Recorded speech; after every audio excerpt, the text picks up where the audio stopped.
Hello అందరికీ. ఈరోజు మన కిచెన్లో రెసిపీ వచ్చేసి కొత్తిమీర రైస్. కమ్మని మసాలా ఫ్లేవర్తో అదిరిపోయే రుచితో లంచ్లోకైనా అలానే డిన్నర్లోకైనా కూడా చాలా ఈజీగా అతి తక్కువ టైంలో చేసుకునే ఈ రెసిపీని ఇప్పుడు మన వీడియోలో ఎలా ప్రిపేర్ చేసుకోవాలనేది చూద్దాం.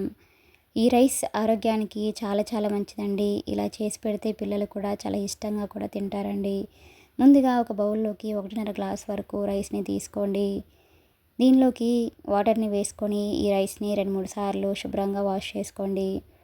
ఇప్పుడు ఆ వాటర్ తీసేసి దీనిలో ఫ్రెష్గా ఉన్న వాటర్ వేసుకొని అలానే దీనిలో సాల్ట్ని కూడా వేసుకొని ఒకసారి బాగా కలుపుకొని ఈ రైస్ని 1 అవర్ పాటు బాగా నానబెట్టండి.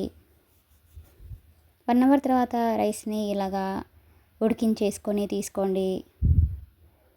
ఈ రైస్కి పొడి పొడిగా ఉంటేనే అన్నం అనేది చాలా బాగుంటుందండి. ఇప్పుడు దీనిలోకి 1/2 టీ స్పూన్ వరకు ఆయిల్ని కూడా వేసుకొని దీన్ని 10 నిమిషాలు పక్కన పెట్టండి. ఇప్పుడు ఒక చిన్న మిక్సీ జార్ తీసుకొని దీనిలో ఒక చిన్న అల్లం ముక్క, అలానే పొట్టు తీసిన 3 వెల్లుల్లి రెబ్బలు, 3 యాలకులు, ఒక చిన్న దాల్చిన చెక్క ముక్క, 4 లవంగాలు, కొద్దిగా పుదీనా శుభ్రంగా వాష్ చేసుకొని వేసుకోండి. అలాగే కొత్తిమీరను కూడా శుభ్రంగా కడిగేసుకొని వేసుకోండి. అలానే దీనిలో 4 పచ్చిమిర్చిని యాడ్ చేసుకోండి. నేను తీసుకున్న ఈ రైస్కి 4 పచ్చిమిర్చి అనేవి కరెక్ట్గా సరిపోతాయండి.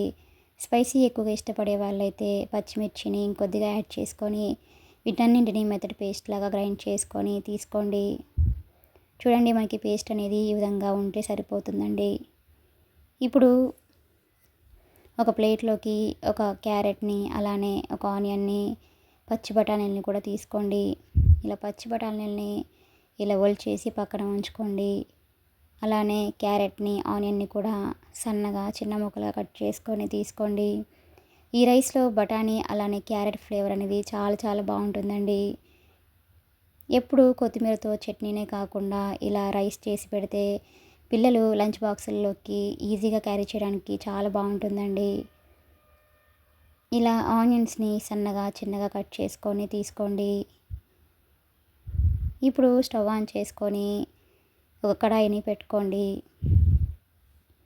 దానిలోకి 3 స్పూన్స్ వరకు ఆయిల్ని వేసుకోండి. ఆయిల్ బాగా హీట్ అయిన తర్వాత దీనిలో ఒక బిర్యానీ ఆకుని ఇలా తుంచి వేసుకోండి. అలానే దీనిలోకి మనం ముందుగా సన్నగా కట్ చేసి ఉంచుకున్న ఆనియన్స్ని కూడా వేసుకోండి.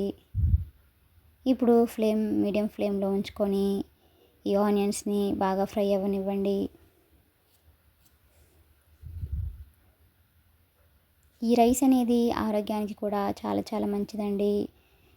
కొత్తిమీర అనేది మనము కర్రీల్లో వేసి చేస్తుంటే పిల్లలు దాన్ని తీసేసి పక్కన పెడుతుంటారు కదండి. ఇలా కొత్తిమీరతోటి ఇలా రైస్ చేసుకొని పెడితే పిల్లలు కూడా చాలా ఇష్టంగా కూడా తింటారు. అలానే ఆరోగ్యానికి కూడా ఈ రైస్ అనేది చాలా చాలా మంచిదండి. ఇప్పుడు దీనిలోకి పచ్చి బఠానీలని వేసుకోండి. అలానే సన్నగా కట్ చేసి ఉంచుకున్న క్యారెట్ ముక్కల్ని కూడా వేసుకొని వీటన్నింటిని ఒకసారి బాగా కలపండి. ఇప్పుడు మీడియం ఫ్లేమ్లో ఉంచుకొని ఈ క్యారెట్స్ అలాగే పచ్చి బఠానీలని ఫ్రై చేయండి. ఆనియన్స్ త్వరగా ఫ్రై అవ్వడానికి దీనిలో చిటికెడు సాల్ట్ని కూడా వేసుకొని ఒకసారి బాగా కలపండి. ఇప్పుడు దీనిలోకి 1/2 టీ స్పూన్ వరకు పసుపును కూడా వేసుకొని మరొకసారి వీటన్నింటినీ బాగా కలపండి. ఈ రైస్ అనేది ఇలా చేస్తే చాలా చాలా టేస్టీగా ఉంటుందండి. ఇప్పుడు ఈ క్యారెట్ని అలానే పచ్చి బఠానీని ఆయిల్లో 2-3 నిమిషాల పాటు బాగా ఫ్రై చేయండి. ఆనియన్స్ అనేది ఇలా ఫ్రై అయిపోయాక ఇప్పుడు దీనిలోకి మనం ముందుగా గ్రైండ్ చేసి ఉంచుకున్న కొత్తిమీర పేస్ట్ని కూడా యాడ్ చేసుకోండి. ఇలా పేస్ట్ మొత్తం ఈ విధంగా వేసుకున్న తర్వాత దీన్ని ఆయిల్లో బాగా ఫ్రై అవ్వనివ్వండి. ఇక్కడ మొత్తం మనం పచ్చివే వేస్తున్నాం కాబట్టి ఈ పేస్ట్ మొత్తాన్ని ఒక 3-4 నిమిషాల పాటు ఆయిల్లో బాగా ఫ్రై చేయండి. ఇలా ఒకసారి బాగా కలుపుకున్న తర్వాత ఇలా మధ్య మధ్యలో కలుపుకుంటూ ఈ పేస్ట్ని పచ్చివాసన పోయేంత వరకు బాగా ఫ్రై చేయండి. ఇప్పుడు దీనిలోకి 1 స్పూన్ వరకు ధనియాల పొడి వేసుకోండి. అలాగే 1/2 టీ స్పూన్ గరం మసాలా, పావు టీ స్పూన్ జీలకర్ర పొడి కూడా వేసుకొని వీటన్నింటినీ ఒకసారి బాగా కలపండి. ఈ రైస్లో జీలకర్ర ఫ్లేవర్ అనేది చాలా చాలా బాగుంటుందండి. ఈ మసాలాలు మొత్తం పచ్చివాసన పోయేంత వరకు వీటిని బాగా ఫ్రై అవ్వనివ్వండి. ఇప్పుడు దీనిలోకి మనం ముందుగా ఉడికించి ఉంచుకున్న రైస్ని వేసుకోండి. ఇలా రైస్ మొత్తాన్ని ఈ విధంగా వేసుకున్న తర్వాత మీడియం ఫ్లేమ్లో ఉంచుకొని ఈ రైస్ మొత్తాన్ని ఇలా బాగా కలపండి. ఈ మసాలాలు మొత్తం ఈ రైస్కి పట్టేలాగా ఇలా బాగా కలపండి. ఇప్పుడు దీనిలోకి సన్నగా కట్ చేసి ఉంచుకున్న కొత్తిమీరను కూడా యాడ్ చేసుకోండి. ఇలా కొత్తిమీర వేసుకున్న తర్వాత ఒకసారి బాగా కలిపేసి ఈ రైస్ని 2-3 నిమిషాల పాటు బాగా ఉడికించండి.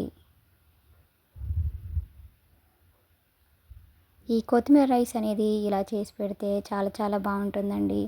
టేస్ట్ అనేది చాలా చాలా బాగుంటుంది. ఇలా రైస్ మొత్తాన్ని ఈ విధంగా ఒకసారి బాగా కలుపుకున్న తర్వాత ఇప్పుడు దీనిలోకి సాల్ట్ని కూడా యాడ్ చేసుకోండి. మనం రైస్ ఉడికించుకునేటప్పుడు సాల్ట్ని యాడ్ చేసుకున్నాం కాబట్టి ఇక్కడ సాల్ట్ అనేది అడ్జస్ట్ చేసుకుంటూ సాల్ట్ని యాడ్ చేసుకొని ఒకసారి బాగా కలిపేసుకొని 1 నిమిషం పాటు ఉంచేసి స్టవ్ ఆఫ్ చేసుకోండి. అంతేనండి, ఎంతో ఈజీగా ఎంతో టేస్టీగా ఉండే కొత్తిమీర రైస్ అనేది మనకి రెడీ అయిపోయినట్లే. ఈ విధంగా రెడీ అయిన ఈ రైస్ని ఒక సర్వింగ్ ప్లేట్లోకి తీసుకొని సర్వ్ చేసుకుంటే ఎంతో ఈజీగా ఎంతో టేస్టీగా ఉండే కొత్తిమీర రైస్ అనేది మనకి రెడీ అయిపోయింది. ఇది లంచ్లోకి కానివ్వండి, అలాగే డిన్నర్లోకైనా, పిల్లల లంచ్ బాక్స్లోకైనా కూడా దేనిలోకైనా కూడా చాలా చాలా బాగుంటుందండి. ఈ వీడియో కనుక మీకు నచ్చినట్లయితే ఒక లైక్ కొట్టండి. అలానే ఈ వీడియోని మీ ఫ్రెండ్స్కి, మీ ఫ్యామిలీ మెంబర్స్కి కూడా షేర్ చేయండి. Please subscribe my channel, like, share and comment. మరిన్ని మంచి మంచి రెసిపీస్ కోసం మన ఛానల్ని సబ్స్క్రైబ్ చేసుకోండి. Thanks for watching.